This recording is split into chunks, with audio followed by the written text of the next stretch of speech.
ஜோதிடத்தின் பரிணாம வளர்ச்சி ஏஎல்பி ஜோதிடம் 15 நாட்களில் நீங்களும் ஜோதிடராகலாம். இப்போ லக்னாதிபதி ஒரு 8ஆம் இடத்துல இருக்காரு அப்படின்னும் போது, ஒரு பிரச்சனைக்குரிய சூழ்நிலையாக அவருக்கு இருக்கக்கூடும் அப்படிங்கிறது. அதேபோல இப்ப இந்த 8ஆம் பாவகம் அப்படிங்கிறது திடீர் அதிர்ஷ்டத்தையும் குறிக்கிறது, திடீர் பிரச்சனைகளையும் குறிக்கிறது. ஸோ எந்த மாதிரியான அமைப்புகள் இருந்தா இவங்களுக்கு திடீர் அதிர்ஷ்டமானது வரும்? அதே சமயம் இப்போ 8ங்கிறது கடனையும் குறிக்குது, நோயையும் குறிக்குது, பிரச்சனைகள குறிக்குது. இதுல எந்த விஷயம் அவங்களுக்கு ஸ்பெசிஃபிக்கா அவங்களுக்கு தாக்குறதுக்கு இருக்கும் இப்போ அப்படிங்கிறது? 10 வயசு குழந்தை இப்போ 8ஆம் வீட்ல இருக்குன்னா, அந்த பிள்ளைக்கு நோய் வரும்னு அர்த்தம். 8ஆம் வீட்டு குழந்தை 8ஆம் வீட்டு நிகழ்வு ஒரு 15 வயசு, 20 வயசு அந்த பிரச்சனை வரும். ஒரு 40 வயசு ஆகுதுன்னு வச்சுங்களேன், லக்னாதிபதி 8ல இருந்துச்சுன்னா, வயசு நோய் வரும். அவ்வளோதான் விஷயம். வேறு ஒன்றும் இல்லை, கடன் வரும். அவ்வளோதான் விஷயம். இது 2ல ஏதாவது 1 தான் வரும். ஏன்னா 40 வயசுல தான் கடன் வாங்குவார். 35 வயசுலேருந்து 40 வயசில அதை பண்ணணும், இதை பண்ணணும், அப்படி வாங்கணும்.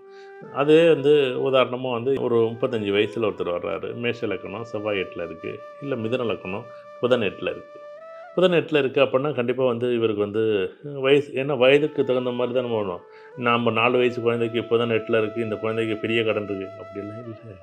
அந்த குழந்தைக்கு அந்த பெருநோய் இருக்குது. அப்போ வயிறு சம்மந்தப்பட்ட வயிறு உபாதைகள் வரும். டிசென்ட்ரி போகிறதுக்கு வாய்ப்பு இருக்குது. கொஞ்சம் பார்த்துக்கப்பா. இப்போ அந்த வயதுக்கும் அந்த லக்கணத்துக்கும் அந்த லக்கணாதிபதி எங்கே இருக்காருன்னு பார்த்துக்கணும். அதே 40 வயசு வருது, அப்போ இந்த காலகட்டத்தில் 8ல இருக்குது, பார்த்துக்க. கொஞ்சம் டைம் சரியில்லை, வேகமாக போகாத.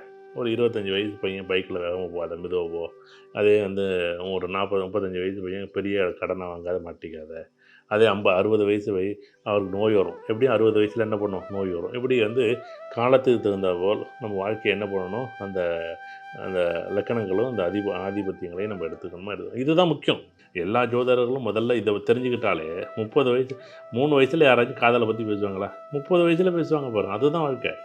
23 வயசில் பேசினா கரெக்டு.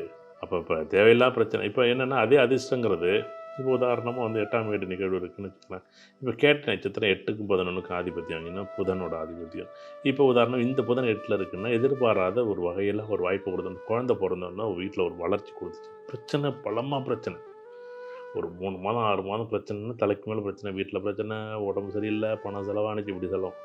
ஆனால் ஒரு வருஷம் 2 வருஷம் 3 வருஷம் போகிறதுக்குள்ளே இந்த கேட்ட நட்சத்திரம் போகும்போது, உதாரணமாக கேட்ட நட்சத்திரம் 3 கேட்ட நட்சத்திரம் 4 போகும்போது எதிர்பாராத ஒரு வகையில் ஒரு இடத்தையோ ஏதோ ஒரு வகையில் ஒரு பிரம்மாண்டத்தை என்ன பண்ணும், ஒரு லாபத்தை, ஒரு திடீர் அதிர்ஷ்டத்தை, ஒரு யோகத்தை கொடுத்துருமோ கொடுத்துரும்.